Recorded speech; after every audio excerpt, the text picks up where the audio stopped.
A escolha do tema que nós vamos tratar hoje, ela surgiu de um modo muito peculiar, muito interessante.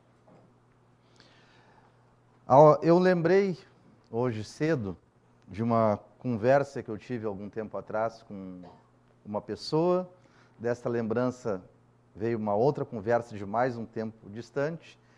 E olhando algumas revistas da revista Reformador lá em casa, encontrei outras coisas, revistas antigas, e quando cheguei aqui na casa, nossa leitura, iniciando os nossos trabalhos no fim da tarde, outras coisas, e todas se encaminharam para o mesmo tema. Eu já revelo ele, mas deixa eu contar primeiro a primeira conversa. Fazem alguns anos, eu estava no trabalho e uma colega de trabalho, no meio daquelas conversas, assim, hora de cafezinho, ela disse o seguinte, que ela um dia gostaria de ser espírita. Mas por que então? Ela disse, não, porque os espíritas que eu conheço são todos muito calmos, sossegados perante a vida, né? Eu pensei comigo, ela conhece muito poucos, né? Mas tudo bem, né? Mas afirmou isso, que para ela era uma característica dos espíritas a calma no enfrentar as dificuldades. Bom, aquilo ficou. Passado muito tempo, mas há poucos meses atrás, eu conversava com uma pessoa que eu tenho um enorme respeito, uma grande simpatia, uma pessoa muito preparada, né? E esse amigo me disse o seguinte, que ele disse bem assim, se eu tivesse coragem, eu me tornaria espírita. Eu disse, bom, por quê? E duas coisas eu quero saber o porquê, né? Por que se tornar espírita? O que faria a diferença? Ele disse, pelo que eu conheço do espiritismo, e ele tem alguma leitura a respeito, mas pelo que eu conheço do espiritismo, ser espírita é uma excelente oportunidade de enfrentar a vida controlando os problemas, né? Ou não deixando que os problemas nos controlem, né? Eu disse, explica um pouco mais. Ele disse, não, o espírita, até onde eu sei, né, ele sempre ressalva, né, ele sabe que a vida é uma permanente, não é só essa que estamos vivendo. Por consequência, todos os problemas, assim como maior parte das alegrias, também não são permanentes. Sabendo que isso pode ser recuperado numa próxima ou melhorado até numa outra etapa de vida. Ele disse, isso deve dar, na minha opinião, ele dizendo, né, uma tranquilidade muito grande para enfrentar as dificuldades da vida.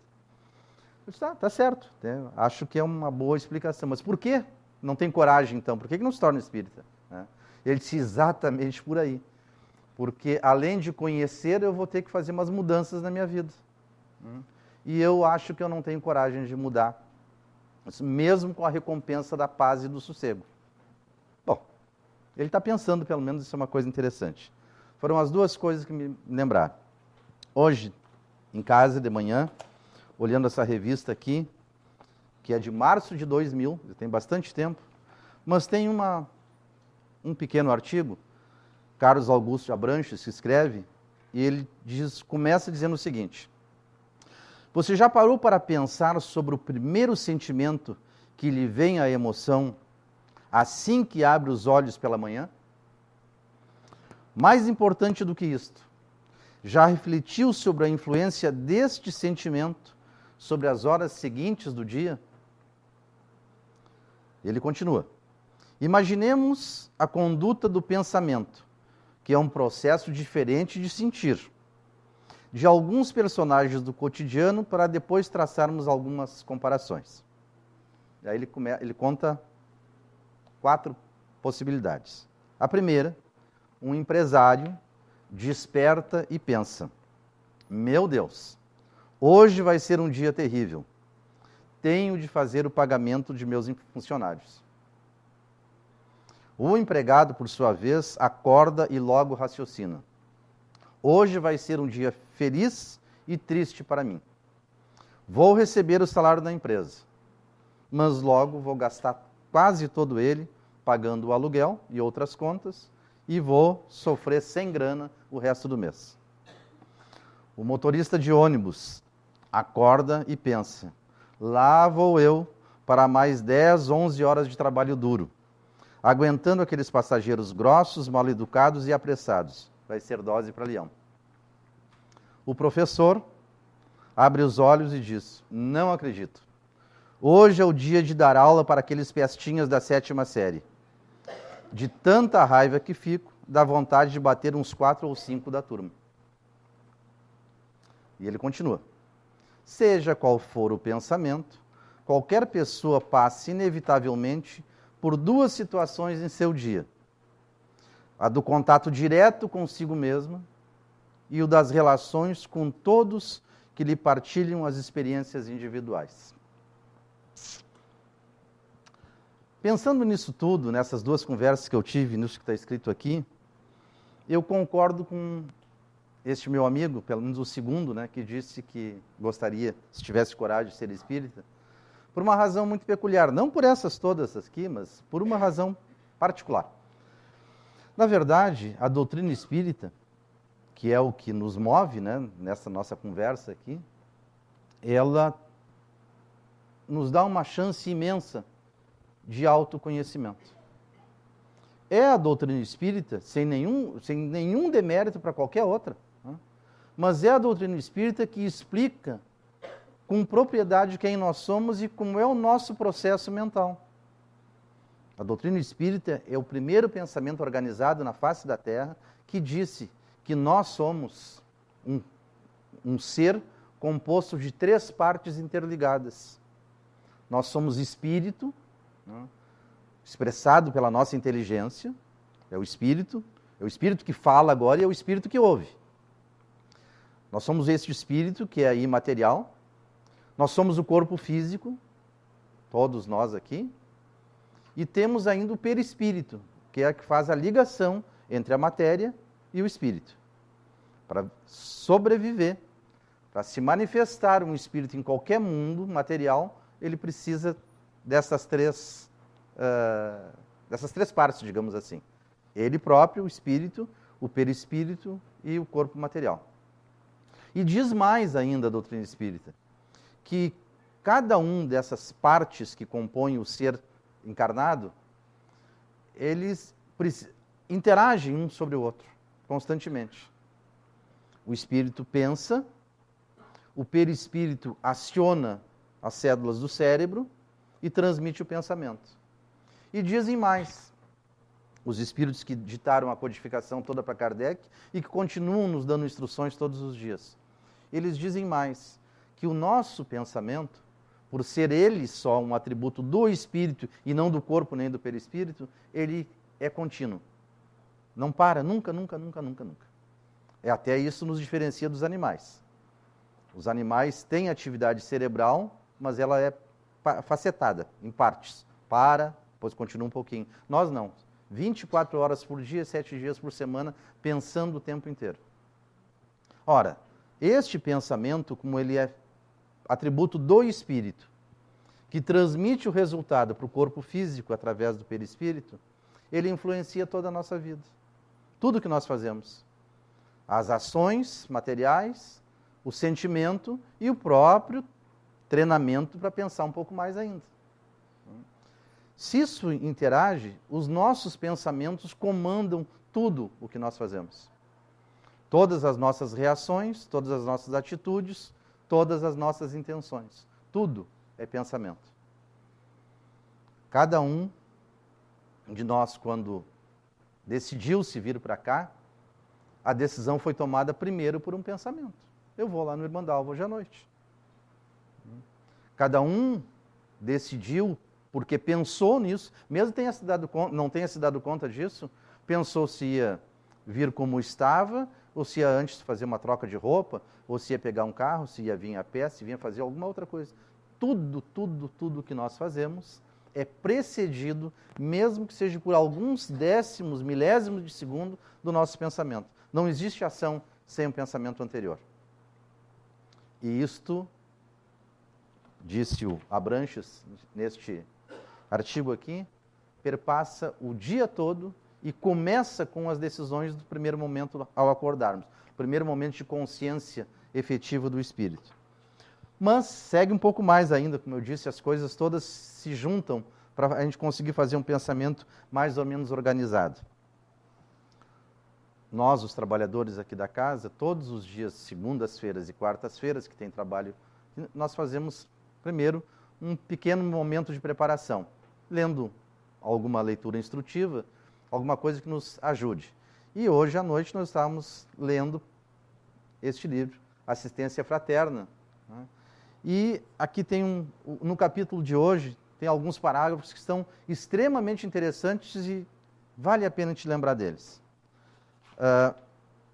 Em primeiro lugar, ele diz o seguinte: a reencarnação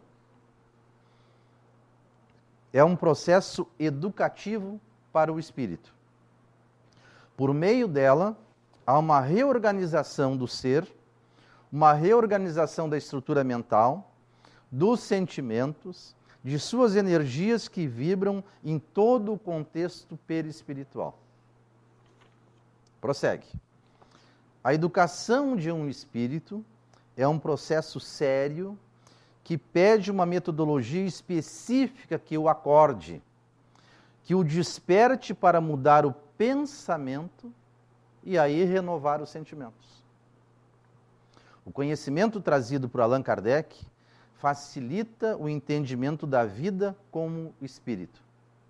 Educar o pensamento é aplicar o conhecimento recebido como lenitivo que renova e cura. Prossegue ainda. A construção do ser, nós, o ser integral, né? Espírito, perispírito e corpo físico. A construção do ser se processa através do pensamento, da vontade, da inteligência e da razão. Todo pensamento recebe energia da vontade, que, se bem aplicada, vai promover boas imagens, boas ações. O pensamento é um conjunto de vibrações formadas pelas ideias. O campo mental recebe todas as energias da vontade que alimentam cada ideia. Essas ideias são criadas pelo conjunto de imagens que, aos poucos, vão se modificando entre si. Imagina se este empresário, em vez de dizer: meu Deus, hoje vai ser um dia terrível, tenho de fazer o pagamento de meus funcionários. Sugere, e eu não vou ler, evidentemente, todo o artigo do Abranches, ele sugere que este empresário, provavelmente é um fato fictício, né? Que ele caracterizou desse jeito, passa o dia inteiro em sentimentos de angústia, de medo, de tensão, no mínimo. Porque ele começou o dia e aí ele traçou o plano, escreveu o mapa onde ele vai transitar o dia inteiro. Ele vai passar o dia inteiro pensando, preocupado com aquela tensão de conseguir o salário, o dinheiro suficiente para pagar o salário dos seus empregados. E quem sabe os outros compromissos todos. Sugere o Abranches que se ele mudasse um pouquinho o pensamento naquele dia, no início da manhã, que ele pensasse assim: que legal, mais uma etapa da minha empresa vencida. Eu hoje vou pagar o salário daqueles que contribuíram comigo durante o último mês e eu ganhei dinheiro com isso. Mesmo que ele não tenha, ele ainda afirma, mesmo que ele não tenha o dinheiro, que ele tem aqui no banco, pedir emprestado para cumprir a sua obrigação. Mas, e aí eu vou lembrar também, sempre um amigo meu dizia, um amigo de muitos e muitos anos, ele dizia, ele era um empresário, ele tinha uma empresa, né? E ele dizia que quando ele precisava de dinheiro no banco, né, ele tinha 2 carros, ele tinha um carro bem luxuoso e um carro bem simples. Ele ia com o carro luxuoso, colocava a melhor roupa que ele tinha e ele disse, ele treinava meia hora o sorriso antes de entrar no banco. Ele chegava no banco como se ele fosse o dono do banco. Feliz, contente, porque aí o gerente dava o dinheiro para ele. Se ele chegasse cabisbaixo, como um pobre coitado, se pudesse, o gerente nem abria a porta. É um exagero, é claro. Né? Mas será que não é bem assim um pouco da nossa vida? Será que nós não iniciamos o dia dizendo para nós mesmos que tipo de dia nós queremos? Imagina a tristeza que deve ser uma vida em família, onde o casal acorda e cada um levanta da cama e vai cuidar da sua vida, serve até o café para os filhos, sem um bom dia, sem um sorriso, sem uma preocupação com o bem-estar de todos? Como é que fica no ambiente de trabalho? A gente chegar no local de trabalho para passar ali 8, 10 horas por dia e não ser bem quisto ou não bem receber aqueles que trabalham conosco? A minha filha morou um tempo lá no Paraná, lá em Curitiba, e pediu transferência de volta para Porto Alegre porque ela disse que não se acertava com os colegas de trabalho. E uma das reclamações dela é que ela disse que eles não gostavam de conversar. Quando chegavam, não davam um bom dia um para o outro. Foi fácil, ela era a mesma empresa, ela voltou para cá. Mas será que isso de fato não afeta um monte a vida da gente? De novo ele faz outra sugestão, né? O empregado, né? Vou receber o salário, mas logo ele se vai, que horror. Mas vai cumprir com as contas, vai pagar as contas, vai pagar o aluguel e mais o restante que tem. Ganhou para aquilo. Bom, não estou satisfeito com o que eu ganho, bom, azar, vou procurar uma alternativa para ganhar mais. Mas se trabalhou para ganhar e é aquilo que é o combinado, no mínimo, ficar grato pelo que tem é a nossa obrigação. E isto influencia o dia dessa pessoa, todo ele. O mais triste, né? O professor começar o dia pensando nos pestinhas que ele vai ter que enfrentar. Quem conseguirá dar aula para crianças chamando elas mentalmente de pestinhas? Evidentemente, só tem que ter vontade de bater em 4 ou 5. Não pode ser diferente. Ora, essas coisas todas são, imagino, espero que sejam só ficção, porque isso não aconteça com ninguém. Mas e se acontecendo, será que não está na hora de nós, que estamos pensando, estamos fazendo um esforço, estamos, quem sabe, nos encaminhando, e quem sabe alguns já conseguiram ser efetivamente espíritas, não está na hora de começar a colocar em prática os ensinamentos que nós recebemos? Isso é um desafio. Este meu amigo diz que não tem coragem, eu até entendo ele, porque realmente é um desafio muito grande. Se a pessoa não tem um norte na vida, não tem uma linha de pensamento que a oriente, para qualquer lado ela vai. É um pensamento de Sêneca, escrito lá antes de 2000 anos atrás, antes de Cristo, que ele diz que o barco que não sabe para onde vai, qualquer vento lhe é favorável. Nós todos precisamos ter na vida um norte, uma orientação, um caminho a ser perseguido. Na vida inteira, a doutrina espírita nos dá um caminho desse tipo. Nós somos todos, como bem define o Livro dos Espíritos, espíritos, então, criaturas de Deus, criadas simples e ignorantes e destinadas à perfeição e à felicidade absoluta, dentro do caminho que nós escolhermos para nós próprios. A sugestão do Abranches é que nós iniciemos o dia bem, mudando um pouco as recomendações de Santo Agostinho. Santo Agostinho, o grande santo da Igreja Católica, o grande mentor das instruções espíritas, que se comunicou com Kardec, e até hoje, de vez em quando, manda mensagens ainda, ele fazia uma grande sugestão para todos. Ele diz isso nas cartas dele, né? No final do dia, ele dizia que ele fazia isso e recomendava que todos fizessem. Ao final do dia, fazer uma análise do que fez durante o dia. Todas as coisas que fez e saber se fez bem ou se cada uma delas fez mal. Se fez bem, ótimo. Amanhã eu farei cada uma dessas ações boas melhor. Aquelas que eu fiz errado, eu vou fazer o firme propósito, a partir de agora, de amanhã, não repetir o mesmo erro. E aquilo que eu deixei de fazer, porque a omissão também é terrível, né? E aquilo que eu deixei de fazer e deveria ter feito, eu vou fazer o firme propósito e o esforço de amanhã fazer. Santo Agostinho dizia que nós deveríamos encerrar o nosso dia assim, sendo este o pensamento antes de dormir. Um exame de consciência e programar o dia seguinte. O Abranches diz que nós temos a possibilidade, devemos fazer, além disto, mais um pouco. Fazer um esforço para começar o dia bem.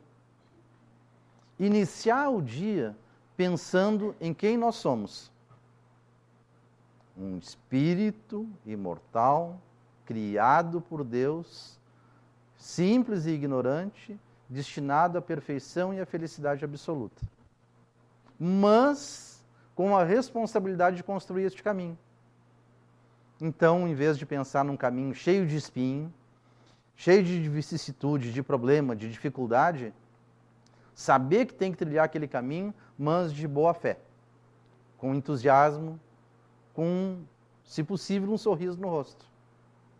Em vez de o empresário começar reclamando que é o dia terrível de fazer o pagamento, começar com um dia maravilhoso de poder pagar pessoas que trabalhem para ele. Em vez de reclamar dos pestinhas da 7ª série, ficar feliz porque tem a tarefa fantástica de mudar o pensamento de outros espíritos. É o trabalho de cada pai, de cada mãe, né? De educação. O empregado que reclama que vai acabar com o dinheiro dele, assim que recebido, paga as contas e não sobra nada. Mas quem sabe começar a pensar que bom que eu tenho este salário, que eu pago as minhas contas, e amanhã, se eu tiver oportunidade, eu vou arrumar um melhor. Que me pague mais, que me sobre mais dinheiro, que eu possa fazer algo mais bem feito. Essas mudanças de atitude só dependem, como bem destacou a leitura desse livro aqui, da nossa vontade.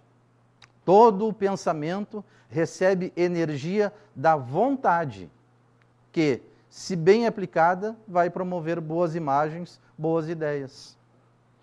É um chamamento para que nós não só vigiemos o nosso pensamento, mas direcionemos o nosso pensamento no início de cada jornada. Começar bem o dia. Isso não vai impedir que este empresário, suposto aqui, tenha problemas na sua empresa. Não vai impedir o empregado de até eventualmente perder o emprego. Não vai impedir o professor de se incomodar em sala de aula. Não. Mas a nossa atitude no início do enfrentamento dos problemas faz uma diferença, sem dúvida nenhuma. O aluno em dia de prova, que chega na prova achando que vai ser um horror, como neste domingo, né? Agora, nos 2 domingos, né? O Enem, né? Quantos foram entrevistados na televisão, nos jornais, e chegavam lá dizendo, hoje é o horror, hoje é o horror, hoje é o horror. Provavelmente foram mal mesmo. Né? Agora, aquele que chega confiante, não que o exame vai ser muito fácil, ou que a vida vai ser maravilhosa, mas sabendo que ele tem parte da solução para tudo. Todos os problemas da vida, nós temos uma parte da solução. Às vezes eles não são postos na nossa frente com muita clareza. Mas se nós nos assustarmos e não começarmos, pelo menos, com a disposição de enfrentá-los, aí mesmo é que não se acha nada. Prossegue as boas recomendações. O campo mental recebe todas as energias da vontade que alimentam cada ideia. Estas ideias são criadas pelo conjunto de imagens que aos poucos vão se modificando entre si. Na memória estão as reservas das energias arquivadas ao longo do tempo. As imagens, elaboradas em outros momentos, recebem as vibrações dos sentimentos que nelas se incorporam, servindo de matriz para novas imagens, novas criações. A memória tem a função de fornecer à mente as lembranças originais. Essas lembranças ficam retidas. Quando carregadas de boas vibrações, fortalece o campo mental devido às energias dos sentimentos nela incorporados, que têm brilho e cor de acordo com a sua construção, o que promove um grande bem-estar para o espírito. Agora, quando as lembranças são tristes e amargas, elas deixam fortes sequelas, que marcam as células mentais de vibrações difíceis, causando mal-estar. Nessa condição, o pensamento perde o brilho e a consciência participa, lançando para a memória estas imagens, que no futuro trarão novos impedimentos à felicidade. O caminho, não necessariamente para resolver o problema do dia de hoje, vai ser um pensamento feliz no início. Ele é um caminho só, pode não dar resultado. Mas a felicidade futura, ou a infelicidade futura, elas receberão uma contribuição enorme dos pensamentos de cada dia. Se nós fizermos este esforço de tentar começar o dia bem, encerrar o dia bem, ouvindo a recomendação de Santo Agostinho, fazendo o exame de consciência e nos propondo a mudança.